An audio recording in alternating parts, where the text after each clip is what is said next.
Hello बच्चा party, welcome back to class of Sagar sir physics. और आज हम बात करने वाले हैं करंट इलेक्ट्रिसिटी के बहुत ही important topic, that is cell.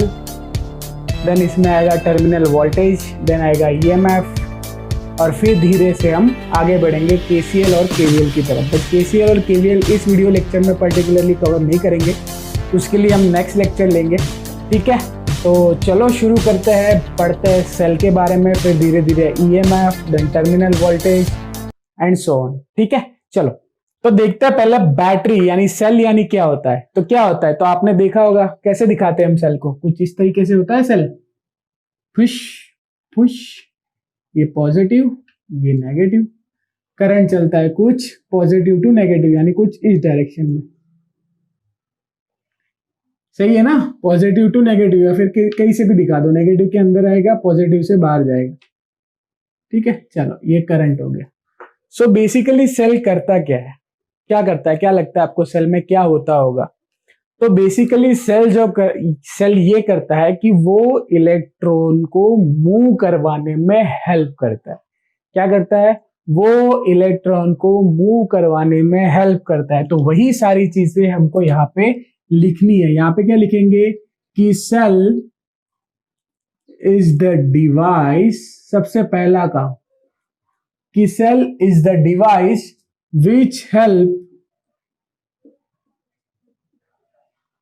To move electron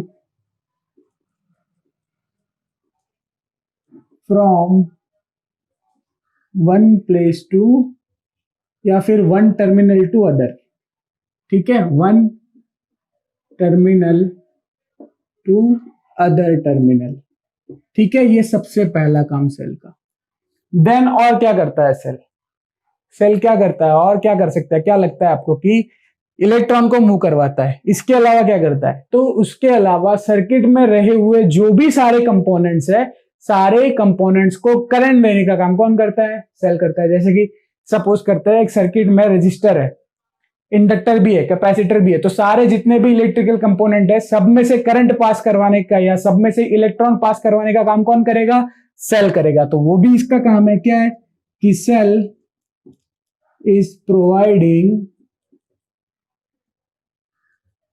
current to each electrical component present in that circuit, ठीक है। तो जितने भी कंपोनेंट्स होंगे, इलेक्ट्रिकल कंपोनेंट्स होंगे सर्किट में, उन सब को करंट देने का काम कौन करेगा, ये हमार सेलवा, ये सेल करेगा, ठीक है। और क्या लगता है आपको, और दूसरी चीज कि भैया cell will never increases number of charges।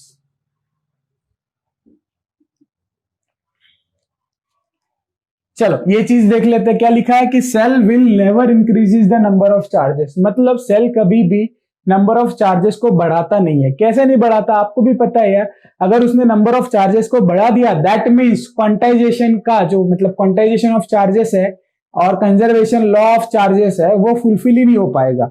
So because of that ये चार्जेस को बढ़ाता नहीं है। बट वो क्या करता है, but it provides energy to, but cell will never increase the number of charges, वो नंबर ऑफ चार्जेस को नहीं बढ़ाता है, बट वो क्या करता है, तो it provides energy to the charges, वो क्या करता है, एनर्जी प्रोवाइड करता है, किसको, चार्जेस को। सो ये बेसिकली हो गया सेल का काम, ठीक है, जो आपको याद रखना है। अगर आपको पूछे कि सेल क्या है, तो आप यहाँ पे भी लिख सकते हो कि cell is the device which help to move electron from one terminal to another terminal. तो अगर आपको डेफिनेशन पूछा जाए कि व्हाट इज सेल, तो क्या लिखोगे कि cell is the device which helps to move the electron from one terminal to another terminal, या फिर इसको हम ऐसे भी लिख सकते हैं which provides drift to electron from move one terminal to another terminal. So ये बेसिक डेफिनेशन है, बहुत ही सिंपल है यार। आई होप आपको ये समझ आ रहा होगा। So please take a snapshot, फिर हम आगे बढ़ेंगे। चलो बच्चों, तो आगे बढ़ते हैं और समझते हैं वर्किंग ऑफ सेल। सेल किस तरीके से काम करता है। कुछ तो होता होगा ना यार, ऐसे ही मैंने आपको कहा कि भैया सेल एनर्जी देता है इलेक्ट्रॉन को, तो बट कुछ तो होता होगा उसमें एनर्जी देने के लिए। अपने आप क्या मौसी का लड़का है, उसकी एनर्जी की बोलेगा चल मेरे साथ घूमते हैं, ऐसा तो नहीं होता। ठीक है, चलो, तो एनर्जी वो प्रोड्यूस करती है, बट किस तरीके से करती है उसी को समझने के लिए हमने ये डायग्राम बनाया। चलो, तो हमने क्या किया, एक कंटेनर ले लिया, उस कंटेनर में मैंने भर दिया इलेक्ट्रोलाइट। ठीक है, हरा कलर का इलेक्ट्रोलाइट भर दिया। चलो, होता तो नहीं है हरा, बट चलो फिर भी भर दिया मैंने हरा। फिर मैंने एक दो इलेक्ट्रोड्स ले लिए। दो इलेक्ट्रोड में एक ये माइनस वाला इलेक्ट्रोड है जिसका पोटेंशियल है माइनस वी वाला माइनस, और ये प्लस वी वाला प्लस। ठीक है, चलो, तो दो इलेक्ट्रोड्स भी मैंने ले लिए भैया। दो इलेक्ट्रोड्स ले लिए, तो बेसिकली इन दोनों के बीच में मैं तार जोड़ूंगा तो इलेक्ट्रॉन कैसे बहेंगे, कैसे बहेंगे इलेक्ट्रॉन, सीधी सी बात है ना, करंट। यहां से इलेक्ट्रॉन बह के यहां पे आ जाएंगे। सो इलेक्ट्रॉन यहां से बह के, इलेक्ट्रॉन का फ्लो यहां से बह के boom boom boom boom boom यहां पे आएगा, और करंट कुछ इस डायरेक्शन में चलेगा। तो ये हो गया मेरी करंट की डायरेक्शन। समझ आ रहा है। चलो, सो करंट हो गया, इलेक्ट्रॉन हो गया, तो यहाँ पे जो जो चीज हमने की है वहां पर करते हैं। चलो, तो अभी ऐसा तो क्या होता है कि जिसकी वजह से भैया ये इलेक्ट्रॉन को एनर्जी देता है। अभी जाहिर सी बात है, external electrical field, external electrical field, बहुत सारी चीजें समझते हैं। चलो, एक्सटर्नल इलेक्ट्रिकल फील्ड को छोड़ो, बहुत सारी चीजें समझते हैं। ध्यान से स्टेप बाय स्टेप समझो। देखो क्या होता है। चलो, तो क्या होता है, इसमें इलेक्ट्रॉन का फ्लो यहां से चल रहा है, इलेक्ट्रोलाइट मैंने यहां पे रखा है। तो बैटरी में एक प्रोसेस होती है बच्चा, उसको कहते हैं एक्सोथर्मिक रेडॉक्स रिएक्शन। क्योंकि सीधी सी बात है, इलेक्ट्रोलाइट है, ये कौन सा सेल हो गया, ये सेल हो गया इलेक्ट्रोकेमिकल सेल, बिकॉज आपके सिलेबस में एक ही सेल दिया हुआ है, that is galvanic cell. Galvanic cell, एक ही सेल दिया हुआ है, गैल्वानिक सेल। ठीक है, गैल्वानिक सेल में क्या होता है, दो इलेक्ट्रोड्स दिए होते हैं, उसके बीच में यहाँ पे इलेक्ट्रोलाइट भरा होता है। इलेक्ट्रोलाइट भरा है, दैट मीन इसके अंदर कुछ केमिकल लोचा होगा, कुछ ऐसी प्रोसेस होगी, और बिकॉज ऑफ दैट यहाँ से एनर्जी मिलेगी इलेक्ट्रॉन्स को। इलेक्ट्रॉन यहाँ से या तो मूव कर देंगे बाय डिफॉल्ट, बिकॉज तार जुड़ा हुआ है, बट कुछ ना कुछ ऐसा होगा कि बिकॉज ऑफ दैट अगेन यहाँ से यहाँ पे आ जाएंगे इलेक्ट्रॉन। ठीक है, वो समझते हैं अभी नेक्स्ट इसमें। सो इसमें होता क्या है बैटरी में, तो बैटरी में होता है एक ही reaction, because of exothermic redox reaction. चलो, एक्सोथर्मिक रेडॉक्स रिएक्शन होता है, और उसकी वजह से क्या होता है, so because of exothermic redox reaction energy is produced inside the cell, and which is, वो किस काम में आती है, which is used to drift electron from positive electrode to negative electrode. चलो, अब आप बोलोगे सर ये लिख तो दिया, क्या लिखा है पता नहीं चल रहा है, एक बार बता दो दिमाग में। चलो यार, समझते हैं बहुत अच्छे तरीके से। देखो, ये माइनस हो गया मेरा, ये प्लस हो गया। माइनस से मैं तार जोड़ूंगा तो जाहिर सी बात है ये प्लस है, तो इलेक्ट्रॉन यहां से तार से इसमें खींचेगा, यहां पे आ जाएगा इलेक्ट्रॉन, यहां पे आ गया। चलो, यहां पे तो पहुंच गया। अब यहां से इसको यहां पे मूव करना है। पहली बात तो करना क्यों है, अगर मूव नहीं करेगा बच्चा तो आपकी प्रोसेस फर्स्ट इनिशियल फेज के बाद ही खत्म हो जाएगी। मतलब क्या, तो सीधा सा चीज समझो, मैंने सेल लिया, उठा के मेरे रिमोट में डाला, नया सेल लिया मस्त बाजार से, 1.5 EMF लिखा हुआ है उस पे, वो भी चीज समझते हैं क्या। तो 1.5 वाला लिया, वोल्ट वाला सेल, उसको मैंने डाला, एक बार टीवी का रिमोट चालू किया, फिर खत्म, गया, उड़ गया वो। ऐसा होता रियल में अगर ये प्रोसेस ना होती तो। ठीक है, बट इस प्रोसेस में क्या होता है, तो एक बार आपका इलेक्ट्रॉन यहां पे पहुंच गया ना बच्चा, एक बार आपका इलेक्ट्रॉन यहां पे पहुंच गया तो उस इलेक्ट्रॉन को यहाँ पे मूव करना जरूरी है, वो इलेक्ट्रॉन को यहाँ पे मूव करना जरूरी है। अब आपका क्वेश्चन आता है कि सर ये मूव कैसे करेगा, क्योंकि इलेक्ट्रॉन का चार्ज बाय डिफॉल्ट तो नेगेटिव है। तो इलेक्ट्रॉन का चार्ज अगर बाय डिफॉल्ट नेगेटिव है बच्चा, और वो नेगेटिव के पास क्यों जाएगा, तो वो जाएगा just because of exothermic redox reaction में जो भी एनर्जी प्रोड्यूस हुई है उसकी वजह से। ठीक है, समझो, ये बहुत अच्छी चीज बताई हुई है। इसमें क्या होता है, बेसिकली कुछ ना कुछ ऐसा फोर्स क्रिएट होता है, ध्यान से समझना, कुछ ना कुछ ऐसा फोर्स क्रिएट होता है जो लगता है पॉजिटिव टू नेगेटिव। ठीक है, कुछ इस डायरेक्शन में लगता है। कौन सा फोर्स होता है वो, बैटरी वाला फोर्स। कौन सा फोर्स, बैटरी द्वारा, मतलब बैटरी मैकेनिज्म से प्रोड्यूस हुआ फोर्स। और उसको मतलब ये जो सारी प्रोसेस है उसको हम कहते हैं बैटरी मैकेनिज्म।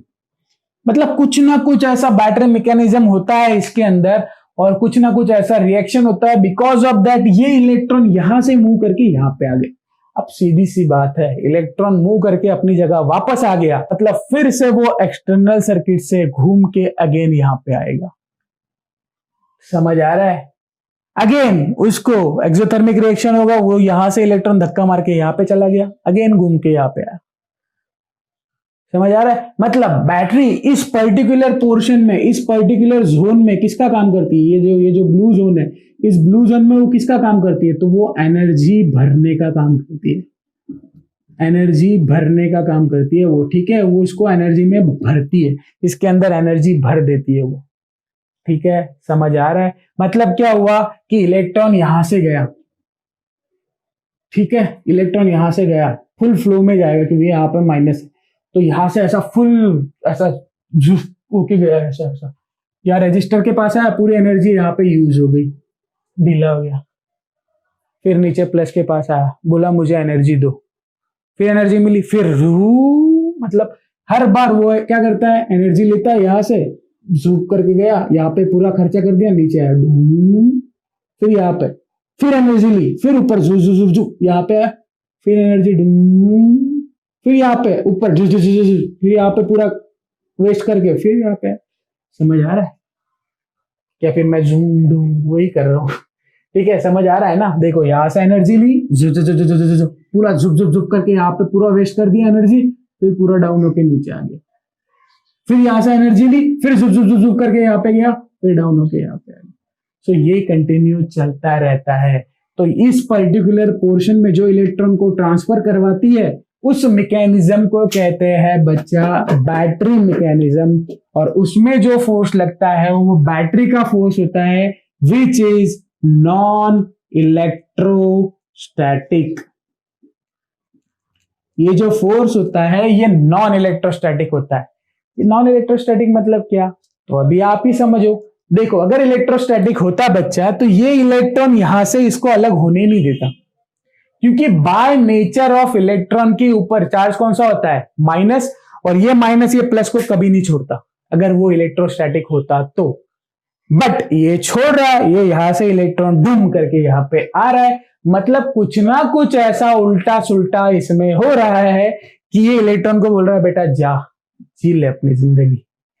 ठीक है, दिल, कौन सा पिक्चर था वो, डीडीएलजे जैसा। ठीक है, सो यहां से अमरीश पुरी की तरह यहाँ पे भेज देता है उसको, फिर ये बच्चा ढूंढ घूम के फिर यहाँ पे आ गया वापस से, फिर वो बोलता है जा अपने जी ले अपनी जिंदगी, फिर वो घूम के आ गया। ठीक है, तो ये प्रोसेस कंटिन्यूअस चलता रहता है। तो आई होप आपको ये चीज पता चली होगी। प्लीज टेक अ स्नैपशॉट, फिर आगे बढ़ते हैं। चलो बच्चा आगे बढ़ते हैं और बात करते हैं इलेक्ट्रोमोटिव फोर्स की। ठीक है, देखने से ऐसा लगेगा कि यार ये बहुत खतरनाक फोर्स है, ठीक है, but in reality this is not a force, this is a potential का डिफरेंस। चलो तो देखते हैं पहले ये पिक्चर में आया कैसे, तो चीजों को समझते हैं। सपोज आप घर में टीवी देख रहे हो, ठीक है, मस्त टीवी चालू करना चाहते हो, आपने उठाया रिमोट, ठक करके दबा दिया और चालू ही नहीं हुआ टीवी। फिर आपने क्या किया, एक दो बार फिर ट्राई किया, फिर भी चालू नहीं हुआ, दिया रिमोट, ठाक ठाक ठाक हाथ से 2-3 बार ठोका, चालू करना चाहा, फिर भी चालू नहीं हो रहा है। अब आप कंटाल के गए, बोला अभी यार अब तो चेंज करना ही पड़ेगा सेल। तो आप गए मार्केट से नया सेल लेके आए और उस नए सेल को आपने डाला रिमोट के अंदर। जब देखा उसको डालने से पहले तो उसके ऊपर लिखा हुआ था 1.5 वोल्ट। ठीक है, व्हाट इज दैट? वो 1.5 वोल्ट क्या था? तो that 1.5 volt is nothing but that is a electromotive force. ठीक है, उसका मतलब क्या है? इलेक्ट्रोमोटिव फोर्स यानी क्या होता है? तो electromotive force is a potential difference, यहां पे लिखेंगे हम कि EMF is the potential difference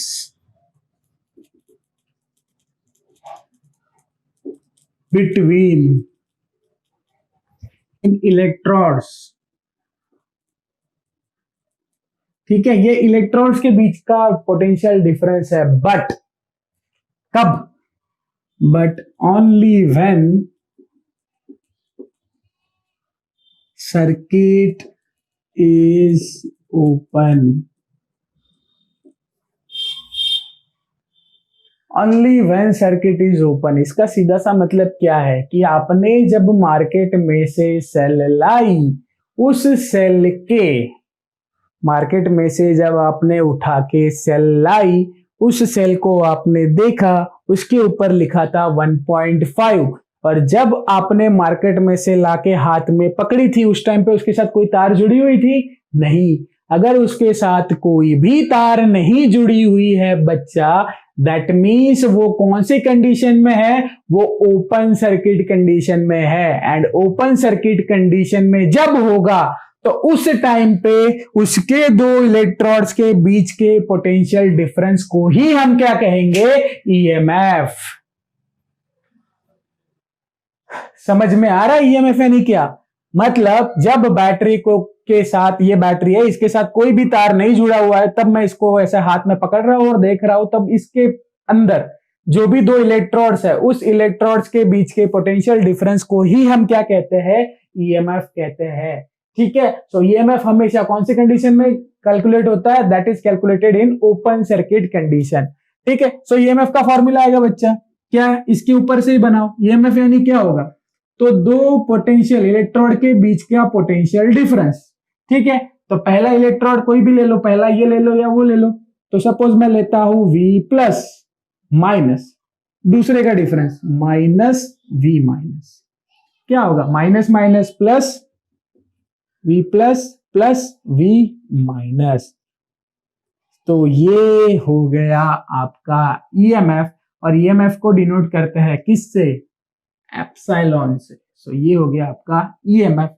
इसका यूनिट क्या हो गया बच्चा? So unit of EMF is volt. देखो, है फोर्स बट लिखा किससे जाता है? वोल्ट से। सो एक्चुअल में ये कोई फोर्स है ही नहीं। ठीक है, ये क्या है? एक ईएमएफ हम किसको कैसे बोलते हैं? तो जो पुराने लोग थे उन लोगों को ऐसा लगा कि यार ये बैटरी के अंदर कोई फोर्स लगता होगा, ये फोर्स की वजह से ये इलेक्ट्रॉन यहां से मूव करता होगा। जब डिटेल स्टडी की गई तब पता चला कि यार कोई फोर्स लगता ही नहीं है। ठीक है, और उसी को हम क्या कहते थे फिर? Electromotive force. सो बस ये समझ लो कि हिस्टोरिक नेम होने की वजह से इसका नाम ईएमएफ है। क्लियर है? चलो, और ईएमएफ यानी क्या? तो जब ये दोनों ओपन सर्किट कंडीशन में होगा, दोनों इलेक्ट्रोड ओपन सर्किट कंडीशन में होगा, तो इन दोनों के बीच के पोटेंशियल डिफरेंस को ही हम क्या कहते हैं? ईएमएफ कहते हैं। अब आता है आपकी कहानी में थोड़ा सा ट्विस्ट। ठीक है, कहानी में ट्विस्ट कैसे आता है? तो आप जब 1.5 की बैटरी, 1.5 वोल्ट की बैटरी घर में लाए हो ना बच्चा, बाजार से उठा के 1.5 की बैटरी लाए हुए ना बच्चा, वो बैटरी 1.5 रियल में देती नहीं है। ठीक है, अगर वो रियल में 1.5 दे नहीं रही है तो साला गया कहाँ वोल्टेज? कुछ ना कुछ तो कम हो रहा है ना, कुछ ना कुछ तो ऐसा है चीज जिसके वजह से वो उतना वोल्टेज आपको नहीं दे पा रही है। तो बस यही बहुत इंटरेस्टिंग चीज है बैटरी में। देखो, हमने स्टेप बाय स्टेप पहले हमने समझा कि सेल क्या है, उसके अंदर एक्सोथर्मिक रिएक्शन हुआ, एक्सोथर्मिक रिएक्शन में ये बैटरी मैकेनिज्म हुआ, बैटरी मैकेनिज्म की वजह से क्या प्रोड्यूस, मतलब क्या इलेक्ट्रॉन यहां से या फ्लो एनर्जी लेके फ्लो होके वापस घूम के आ रहा था हर बार। ठीक है, फिर हमने पढ़ा ईएमएफ। ईएमएफ यानी क्या कि जब दो इलेक्ट्रोड है, वो दो इलेक्ट्रोड ओपन सर्किट कंडीशन में उन दोनों के बीच का जो पोटेंशियल डिफरेंस होगा उसको ही हम कहते हैं ईएमएफ। ठीक है, हमने बैटरी का ईएमएफ तो ले लिया, 1.5 वाली ईएमएफ की बैटरी ले ली, बट रियल में अब वो 1.5 देती है कि नहीं देती है वही हमको सीखना है। इन रियलिटी 1.5 वाली बैटरी कभी भी आपको सर्किट में ज्वाइन करने के बाद 1.5 का ईएमएफ नहीं देती है, 1.5 वोल्ट आउटपुट में नहीं देती है। तो ऐसा तो क्या होता है यार उसमें कि वो नहीं दे पाती है? आओ पढ़ते हैं उसी को, तब तक के लिए आप इसका स्नैपशॉट ले लो, फिर आगे बढ़ेंगे। चलो बच्चों, तो आगे बढ़ते हैं और बात करते हैं कि भैया ईएमएफ हमने ढूंढ लिया। अब मेरे बैटरी के वोल्टेज में मैं जो करना चाह रहा था वो मुझे मिला नहीं। चलो देखते हैं, समझते हैं चीजों को। ये मैंने एक सर्किट ली है, इस सर्किट में करंट मेरे को मेजर करना है और इसके अक्रॉस में वोल्टेज कितना है वो मेजर करना है। ठीक है, तो आपको पता है ये आगे भी आएगा, हम इसके बारे में पढ़ेंगे डिटेल में। ठीक है, तो वोल्टामीटर मैंने पैरेलल में ज्वाइन कर दिया, एमीटर सीरीज में लगा दिया। ठीक है, मुझे ढूंढना है क्योंकि पैरेलल में क्या सेम रहता है वोल्टेज, दैट्स वाई इसको पैरेलल में ज्वाइन किया। सीरीज में क्या सेम रहता है करंट, दैट्स वाई इसको सीरीज में ज्वाइन किया। अब बाय कैलकुलेशन देखा जाए तो इसमें से पास होने वाला करंट कितना होना चाहिए? तो आई का फॉर्मूला है I is equal to V by R, 15 divided by 5, 3 ampere. ठीक है, सही भी है। वोल्टेज काउंट कर लो। सो यहाँ पे अगर इस पर्टिकुलर पॉइंट के पास अगर मैं वोल्टेज काउंट करूं तो V is equal to I into R, so 3 into 5, 15 volt. ये भी सही है। ठीक है, तो ऐसा होना चाहिए इन रियल। बट जब हमने इनके रीडिंग्स को मेजर किया बच्चा, तो इनके रीडिंग्स मुझे कुछ ऐसे मिले, I is equal to 2 ampere और V इज इक्वल टू कितना लेते हैं 10 वोल्ट्स। हाँ, ये हो चुका है। अब ये मत सोचना कि सर ये कैसे पॉसिबल है, ऐसा पॉसिबल नहीं, ये हो चुका। ये आपने जब इसको मेजर किया, यहाँ पे ऑब्जर्व किया, तब आपको पता चला कि अरे यार मेरे को 10 वोल्ट ही मिल रहा है, करंट भी मेरे को 2 एम्पियर ही मिल रहा है, जबकि मिलना कितना चाहिए था 3 एम्पियर और 15 वोल्ट।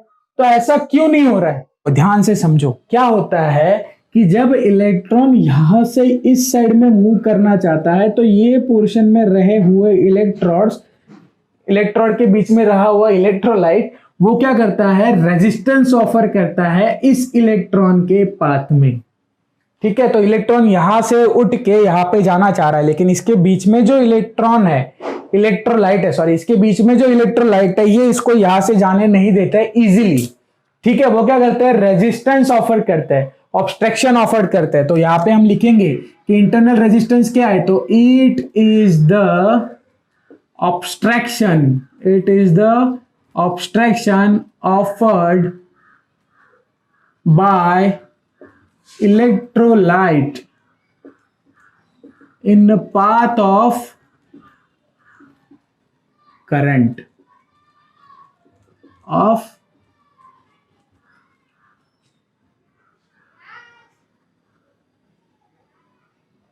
चलो।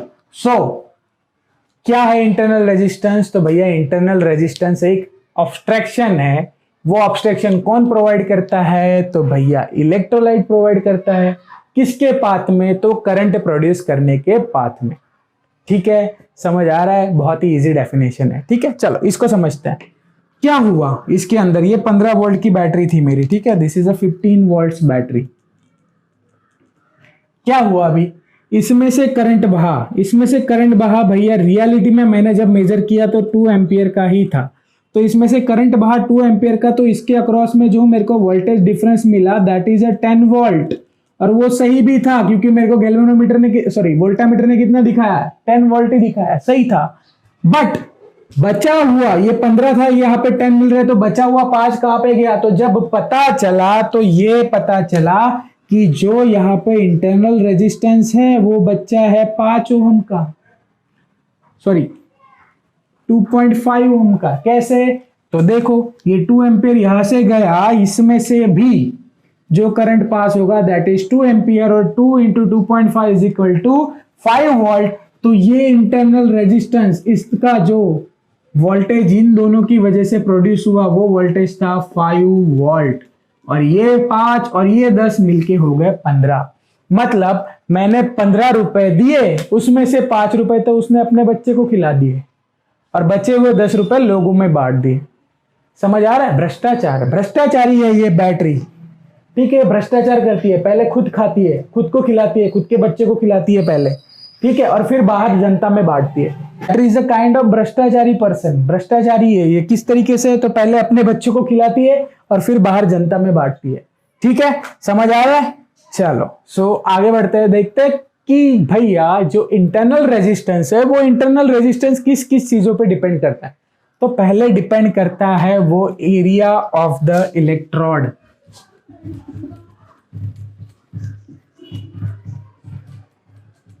चलो एरिया ऑफ द इलेक्ट्रोड्स कैसे करता है? तो मैंने आपको बताया कि जब पर्टिकुलरली इस पोर्शन से, मतलब इस इलेक्ट्रोड से इस इलेक्ट्रोड पे इलेक्ट्रॉन आ जाए तो वो फिर से अगेन फ्लो होके आ जाएगा। ठीक है, मतलब मेरे को कैसे भी करके यहां का इलेक्ट्रॉन, इस पोर्शन का इलेक्ट्रॉन इस पोर्शन में पहुंचाना है। समझ आ रहा है? एक साइड से एक साइड में पहुंचाना है। अब आप चीज को समझो, सपोज मैंने इतना बड़ा कंटेनर लिया, ठीक है, उसके अंदर मैंने बस ये दो छोटे मेरे उंगली जितने शेप वाले इलेक्ट्रोड्स लिए।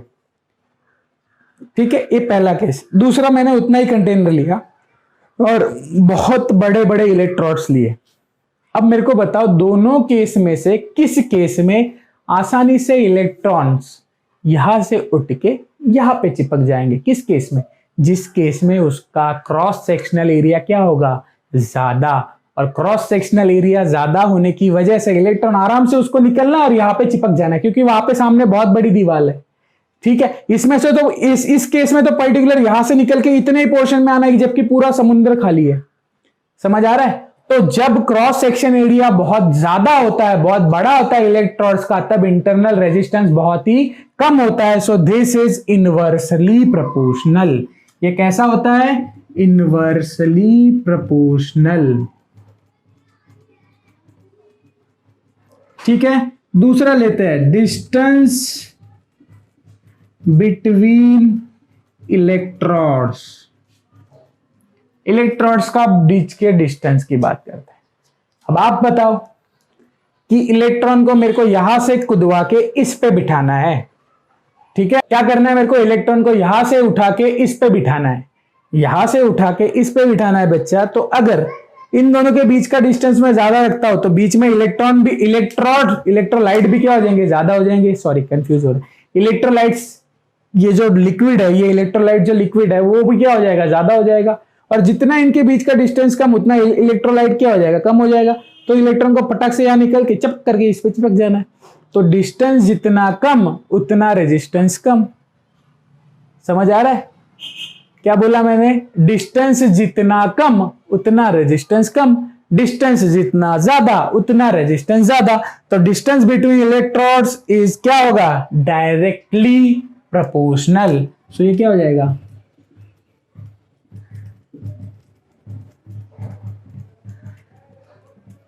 देन थर्ड आता है कॉन्सेंट्रेशन ऑफ इलेक्ट्रोलाइट। चलो, इलेक्ट्रोलाइट के कॉन्सेंट्रेशन पे डिपेंड करता है। कैसे कॉन्सेंट्रेशन पे? कंसंट्रेशन पे कैसे डिपेंड करता है? जितना कंसंट्रेशन ज्यादा उतना इंटरनल रेजिस्टेंस ज्यादा। तो ये सीधा सा है, तो ये भी आ जाएगा डायरेक्टली प्रोपोर्शनल। और लास्ट आता है बच्चा टेम्परेचर। टेम्परेचर पे कैसे डिपेंड करता है? तो ज्यादा सीधी सी बात है, अगर टेम्परेचर ज्यादा होगा तो दोनों के बीच का कॉन्सेंट्रेशन, मतलब जो मॉलिक्यूल्स है वो दूर दूर होंगे, मॉलिक्यूल्स दूर दूर होंगे, मतलब कॉन्सेंट्रेशन क्या होगा? पतला, यानी कम डेंस होगा। और कम डेंस होगा तो उसमें से इंटरनल रेजिस्टेंस जो प्रोड्यूस होगा वो भी कैसे होगा? पर्टिकुलरली कम। सो ये भी क्या आ जाएगा? Directly proportional. जितना टेम्परेचर ज्यादा, सॉरी डायरेक्टली नहीं, इनवर्सली, जितना टेम्परेचर ज्यादा उतना इंटरनल रेजिस्टेंस कम, और जितना टेम्परेचर कम उतना इंटरनल रेजिस्टेंस ज्यादा। तो ये कैसे आ जाएगा? Inversely proportional. ठीक है, चलो सो ये रहा सारी चीजें। तो ये हो गया भैया इंटरनल रेजिस्टेंस। ठीक है, प्लीज टेक अ स्नैपशॉट, फिर आज का लास्ट टॉपिक डिस्कस करेंगे। चलो चलो बच्चों, तो आगे बढ़ते हैं और डिस्कस करते हैं टर्मिनल वोल्टेज के लिए। ठीक है, चलो उससे पहले ये चीज़ों को डिस्क्राइब कर लेते हैं। हमने ऑलरेडी पढ़ा है बट फिर से एक बार देख लेते हैं कि 15 वोल्ट की मेरी बैटरी थी। 15 वोल्ट का बैटरी का ईएमएफ था। ईएमएफ यानी क्या, ओपन सर्किट कंडीशन में 15 वोल्ट था, बट जब मैंने जोड़ा तो इन रियलिटी मेरे को कितना मिलना चाहिए था, 3 एम्पियर, बट मिला कितना, 2 एम्पियर। और यहाँ पे मेरे को मिलना कितना चाहिए था, यहाँ पे इस पर्टिकुलर पोर्शन पे मिलता है 10 वोल्ट, यहाँ पे मिलता है मेरे को कुछ 5 वोल्ट। ठीक है, तो किस तरीके से मिलता है, तो एग्जैक्टली मेरे को यहाँ पे मिलता कितना था, तो यहाँ पे मेरे को मिलता था 10 वोल्ट, यहाँ पे मेरे को पोटेंशियल मिलता था 10 वोल्ट्स। ठीक है, सो 10 वोल्ट्स के अगर यहाँ पे मैं कैलकुलेट करना चाहूँ तो यहाँ पे कुछ इस तरीके से आएगा कि 10, तो ये 10 मेरे को मिला किसकी वजह से, तो यहाँ पे मैंने दिया तो था 15, लेकिन इंटरनल रेजिस्टेंस कितना खा गया, तो इंटरनल रेजिस्टेंस खा गया 5। ठीक है, कितना खा गया, वो 5 वोल्ट। वो 5 वोल्ट आया किसकी वजह से, तो ये 2 एम्पियर, ये 2 एम्पियर इंटू ये 2.5, तो यहाँ पे 2 एम्पियर इंटू 2.5। अगर इसको ध्यान से बनाया जाए तो किस तरीके से बनेगा, तो यहाँ पे देखो ये 10 यानी यहाँ का टर्मिनल वोल्टेज, तो इसको हम लिखेंगे टर्मिनल वोल्टेज यानी एक्सटर्नल रेजिस्टेंस में जो होता है E minus I into R. ये हो गया टर्मिनल वोल्टेज का फॉर्मूला।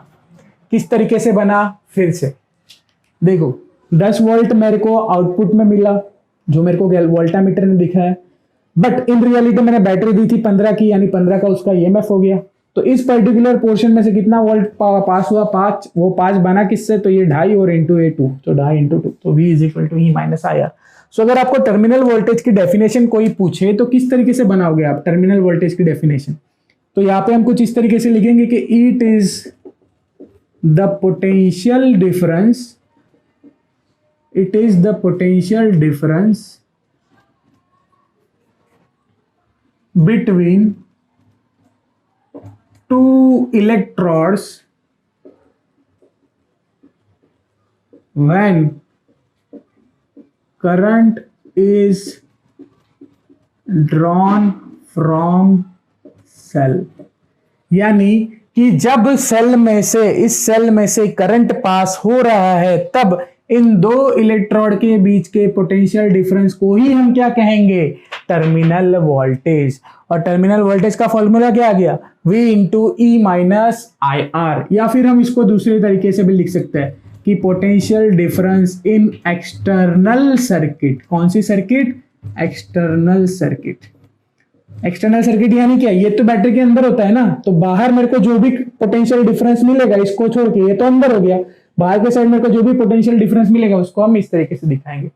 समझ आ रहा है। तो इसके ऊपर से अगर मेरे को दूसरा फॉर्मूला किसी ने पूछने को चाहा, दूसरा फॉर्मूला किसी ने मांगा कि भैया ये दूसरा फॉर्मूला लिखो इसका, तो हम ये भी लिख सकते हैं V is equal to I into R external. ठीक है, पक्का। चलो अगर यहाँ पे छोटू आर आएगा क्योंकि इंटरनल रेजिस्टेंस को छोटू आर से डिनोट करते।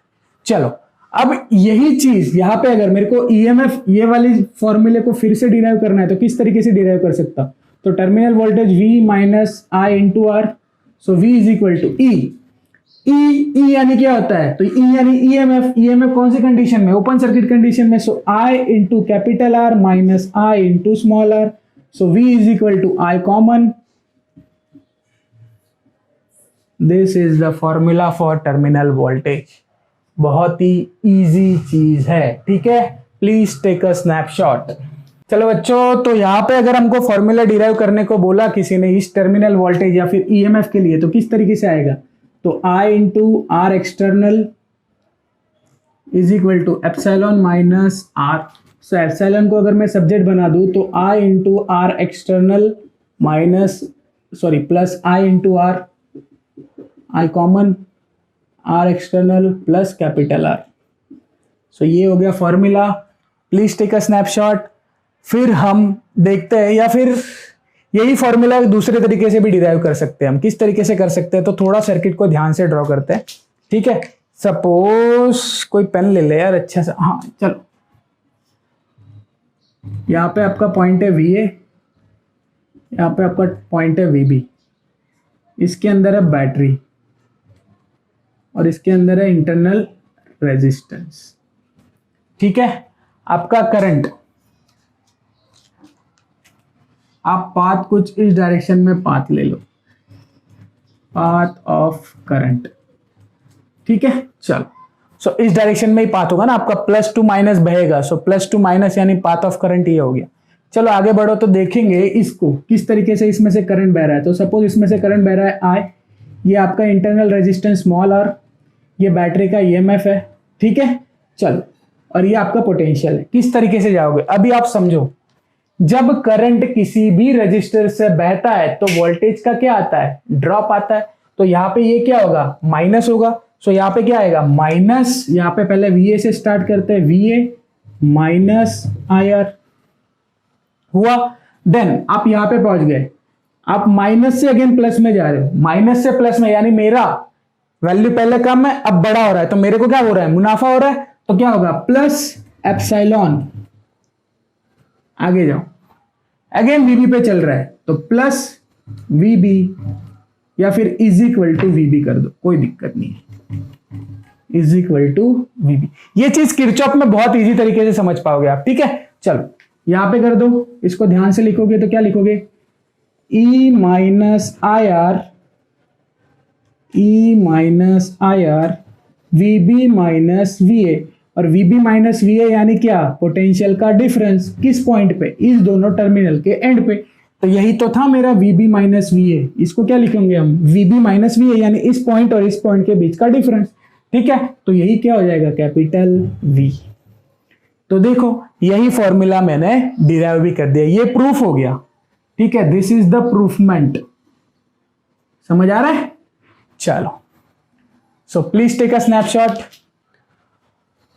तो बच्चा, this is done from today's session. I hope you enjoy my lecture and you clear all your concept, because today we will learn about the cell, working of cell, introduction to EMF, then terminal voltage, then electrolyte or internal resistance B.